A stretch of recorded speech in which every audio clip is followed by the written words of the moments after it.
Hello, I'm Pat O'Hare, Chief Market Analyst for Briefing.com. Today is Tuesday, November 11th.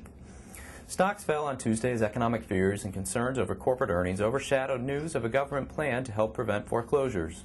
The S&P 500 was down as much as 3.7%, but pared some losses in the final 2 hours of the session to settle with a loss of 2.2%. 9 of the 10 sectors fell in mostly broad-based weakness.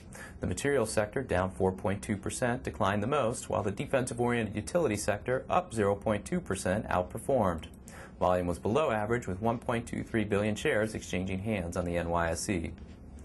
Government officials outlined a new mortgage modification plan for loans held by GSEs, Fannie Mae, and Freddie Mac. The program targets the highest-risk borrower who has missed 3 payments or more, owns and occupies the property as a primary residence, and has not filed for bankruptcy.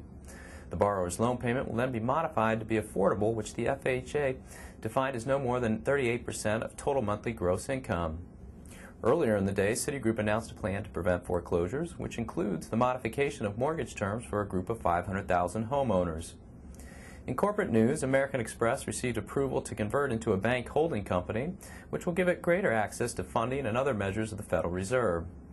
The Fed waived the normal 30-day supervisory period due to emergency conditions. Third quarter earnings reports left investors disappointed. KKR Financial, Las Vegas Sands, Starbucks, and TJX missed estimates. Rockwell Automation and Tyco beat estimates. The latter company, however, gave downside earnings guidance for its fiscal year 2009, according to reports. Meanwhile, analysts are cutting their earnings estimates on a large number of companies in the face of the uncertain economic outlook.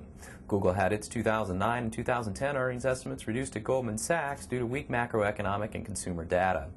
GM and Ford fell as traders continue to speculate if the automakers will have enough cash to make it through the economic downturn. Alcoa led materials stocks lower after announcing that it will cut aluminum production by an additional 350,000 metric tons per year, or 8% of annualized output.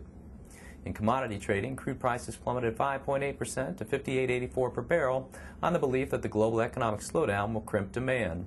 Commodities as a whole fell 3.5% as the dollar rose 1.4%. The bond market was closed in observance of Veterans Day, but it will reopen for normal trading hours on Wednesday. I'm Pat O'Hare for Briefing.com. Thanks for listening.